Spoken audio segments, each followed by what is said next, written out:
Hello বন্ধুরা, কেমন আছো তোমরা? এখন দেখো সকাল 10টা বেজে গেছে, কিন্তু চারিদিকে ঠান্ডা ঠান্ডা। তোমরা তো জানো বন্ধুরা, ঠান্ডায় আমি খুব কাবু হয়ে যাই, আমার হাতে খুব টান আসে। তো এই যাই হোক, দেরি করেই আজকে রান্না বসালাম। আজকে রূপসার পাপা মাছের মাথা এনেছে, আর মাছের মাথা দিয়ে এই পালং শাকের শীষ চচ্চড়ি হবে, আর ওই আরও সবজি ওর মধ্যে থাকবে। তো দেখো, ঠান্ডার মধ্যে আমাকে এই কাজটা করতেই হচ্ছে। খেতে গেলে যতই ঠান্ডা হোক না কেন, কাজ করেই খেতে হবে, আর যারা নিজে হাতে খেতে ভালোবাসে। তো যাই হোক, অপশন কোনো কিছুই নেই, নিজে হাতে রান্না করে খাওয়ার মজাই আলাদা, সে যত কষ্টই হোক না কেন। তো চলো বন্ধুরা, ধীরে ধীরে আমি সবজিটা কেটে নিই। আর তারপরে ওদিকে খিচুড়ি হয়ে গেছে, এইটা লাস্ট করছি।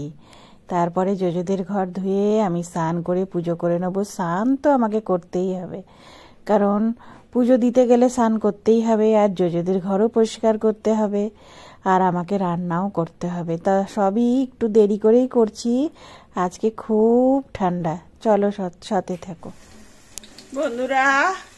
আজকে দেখো, মাছের মাথা এনেছে, মাছের মাথা ভেজে রেখেছি। এই মাছের মাথা দিয়ে কি হবে বলো তো? মাছের মাথা দিয়ে এই দেখো ফোড়ন দিয়েছি কড়াইতে।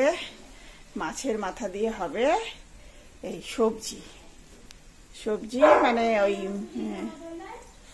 ইয়ে দিয়ে, কি বলে, এর মধ্যে সব রকম সবজি আছে, আর এই ইয়ে ডাটা আছে পালং শাকের। আর এইদিকে চলো দেখো কি করেছি। এই দেখো খিচুড়ি করেছি, আজ ভীষণ ঠান্ডা, তাই জন্য গরম গরম খিচুড়ি আর মাছের মাথা দিয়ে ওই ছ্যাঁচড়া যাকে বলে, সেই ছ্যাঁচড়া বানাবো। তা আমরা তো শুকনো লঙ্কা খাই না, কাঁচা লঙ্কা ফোড়ন দিয়েছি। তাহলে চলো বন্ধুরা, রান্নাটা সেরে নি, পরে আসছি।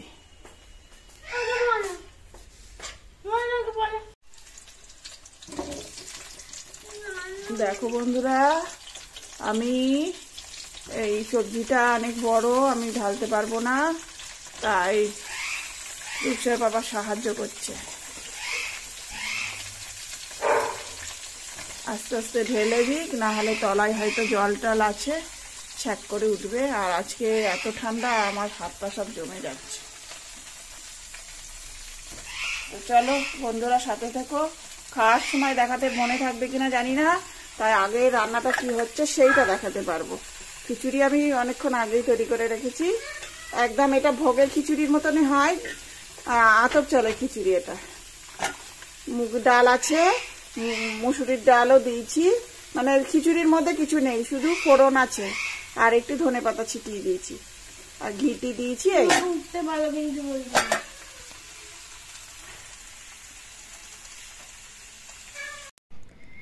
বন্ধুরা, এখন রাত 9:30 বাজে। তো আমি সারাদিনে আসতেই পারিনি, আজকে কি ঠান্ডা! ওরে বাবারে বাবারে, স্নান করে তো কাঁপুনি ধরে গেছে। তাও আজকে অনেক বেলা করে রান্না করেছি। আমি ভেবেছিলাম রান্না করতেই পারবো না, সকালবেলা দেখি কুয়াশা, কিন্তু রোদ্দুর উঠেছিল। রোদ ওঠার পর তারপরে ভীষণ ঠান্ডা, তাও স্নান করতে পারছি না, তার স্নান তো করতেই হবে। তো যাই হোক, সেই সব কাজগুলো আমি আর শেয়ার করতে পারিনি। তারপরে একটু রোদ খুঁজছিলাম, আমাদের বাড়িতে রোদই ঢোকে না। তো যাই হোক, ওইদিকে পুষি ওর বাচ্চাকে নিয়ে এসেছে, তোমাদের তো দেখিয়েছি। ওই পুষির একটা বাক্সের মধ্যে একটা জামা কাপড় দিয়ে ওকে একটা মানে ছোট্ট বাক্সের মধ্যে জায়গা করে দিলাম, ওর বাচ্চাকে নিয়েও থাকবে। নালে বাচ্চাটাই ঠান্ডার মধ্যে মানে যদি কিছু হয়ে যায়, একটা বাচ্চা ওর মারা গেল, তাই জন্য আমি যত্ন করি। পুষি খুব লক্ষ্মী, কি সুন্দর আমার পাশে বসে দেখে আমি কি করে দিই ওকে। তো যাই হোক বন্ধুরা, সেগুলো তো তোমাদের শেয়ার করেইছি, করতেই থাকবো। তো বন্ধুরা, আমি তোমাদের এর আগেও বলেছি, সন্ধ্যেবেলায় সন্ধ্যে দেওয়ার সময় না আমি ঘরে ধুনো দিতে খুব ভালোবাসি। তো প্রতিদিনই আমি ঘরে ধুনো দিই, তোমাদের একটু একটু শেয়ার করেছি। আর ধুনোর মধ্যে না মানে ভিডিও শ্যুট করলে ধোঁয়া ধোঁয়া হয়, ওই জন্য শ্যুট করি না। তো আজকে যেন মানে ওই নারকেলের ছোবড়া কেটে যখন আমি ধুনো দেওয়ার জন্য সব আগুন টাগুন জ্বালিয়েছি, তারপরে আমি ওই যেই ধুনোটা দিয়েছি না গোটা গোটা, কাশি উঠলো, সে কি ঝাঁজ, আর মনে হচ্ছে ওর ভেতরে কেউ লঙ্কা দিয়েছে। কিন্তু যাই হোক, আজকে কেন এরকম হলো, আমি ভীষণ কেসেছি অনেকক্ষণ, সেই লঙ্কা পোড়ালে যেরম কাশে, যত ধোঁয়া উঠছে তত মনে হচ্ছে লঙ্কা পুড়ছে। জানি না এই ধুনোটা এরকম কেন। তো সেই পর থেকে আমার শরীরটা খুব খারাপ লাগছিল। যাই হোক, সে অনেক কষ্টে সামলেছি। তো যাই হোক বন্ধুরা, আমি ছোট ছোট ভিডিও দেবো তোমাদের, আমার ফোনও সাপোর্ট করবে আর তোমাদের দেখতেও মজা লাগবে, ভাগে ভাগে দিচ্ছি। তো আজকে কি খেয়েছি তোমাদের বলেছি, খিচুড়ি আর ওই পালং শাকের ডাঁটা চচ্চড়ি মাছের মাথা দিয়ে, আর আর চা বিস্কুট তো প্রতিদিনই খাই, সকালবেলা ব্রেকফাস্টও করি। সব কিছু শেয়ার করা যায় না বন্ধুরা, তাহলে ভিডিও তো ভীষণ লং হয়ে যাবে, আবার কথাও বলতে আসতে হয়। তো যাই হোক, রূপসা আজকে একটা আমার সাথে প্রাঙ্ক ভিডিও করেছে, সেটা তোমাদের শেয়ার করব, সেটা দেখো। ও আমার মতন চালাকি করে দিল কালকে করেছিলাম বলে।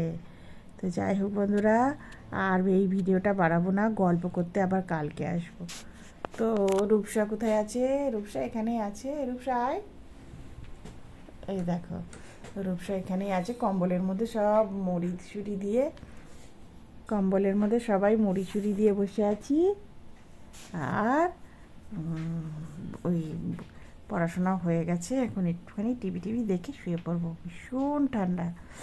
তো যাই হোক বন্ধুরা, তোমরা খুব খুব ভালো থেকো, দেখা হবে নেক্সট ভিডিওতে আবার নতুন কিছু নিয়ে। তাহলে বন্ধুরা গুড নাইট।